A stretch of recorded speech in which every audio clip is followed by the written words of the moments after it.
Shukla group, Shukla showbiz, Shukla wealth advisory, Shukla infra,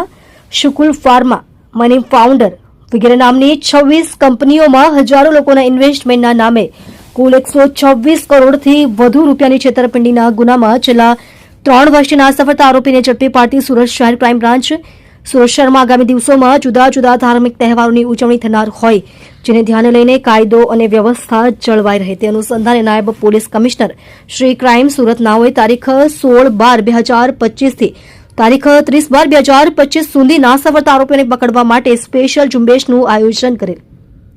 જે અન્વયે વાહન ચોરી સ્કોડના અધિકારી કર્મચારીઓ આવા નાસફળતા આરોપીઓને પકડવા માટે વર્કઆઉટમાં હતા. દરમિયાન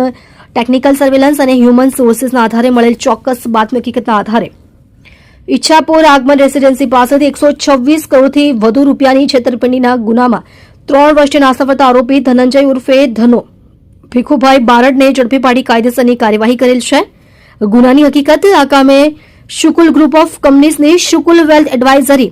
અને શુકુલ વેલ્થ ક્રિએટર એલએલપી કંપનીના અધ્યક્ષ પ્રોપરાઇટર પ્રદીપ શુક્લા ઉર્ફે મુન્ના શુકુલ, દેવેશ સુરેન્દ્ર તિવારી, ધનંજય ભીખુભાઈ બારડ, સંદીપકુમાર મનુભાઈ પટેલ તથા કંપનીનું માર્કેટિંગનું કામ કરતા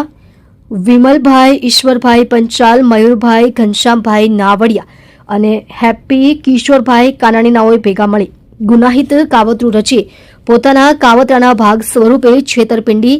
અને વિશ્વાસઘાત કરવાનો પોતાનો એક સમાન ઈરાદો પાર પાડવાના હેતુથી ફરિયાદી તથા અન્ય સાહિદને લલચામણી અને લોભામણી વાતો કરીને મહિને પ્રોફિટ સ્વરૂપે કરેલ રોકાણ પર 4% જેટલું વળતર આપવાનું કહી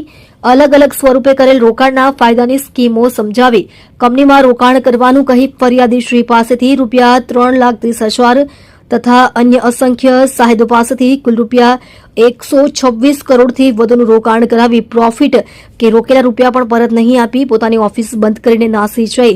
ગુનો કરેલ, જે બાબતે સુરત શહેર ડીસીબી પોલીસ સ્ટેશનમાં ગુનો રજીસ્ટર થયેલ અને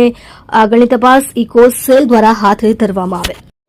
તમે જોઈ રહ્યા છો કેપી ન્યૂઝ ચેનલ રફીક શેખની સાથે.